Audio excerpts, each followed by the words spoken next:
Samantha. Thank you. Eh, miss! Sandali. Kilala niyo ba to? Ito nasa litrato. Si Paula to, di ba? Oo. Kilala niyo? Kaibigan niyo ba siya? Bakit? Ate niya ako. Umalis kasi siya sa bahay eh. Kasama yung nobyo niya. Baka naman alam niyo kung saan siya pumunta.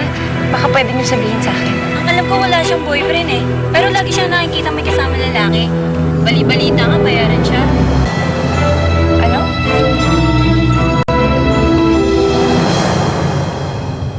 Kailan naman siya magigising? Anytime now, ma'am. Mag-wear off na po yung anesthesia niya. Excuse me, miss. Andiyan ba si Mrs. Cordova? Oo, nasa loob ho. Bakit ho? Ako po kasi yung doktor niya. Sasabihin ko na sana yung bagong resulta ng test. Dok, sandali lang ho. Sino ka ba? Di ba, Tanong mo na lang kay El. Mag-usap na kami.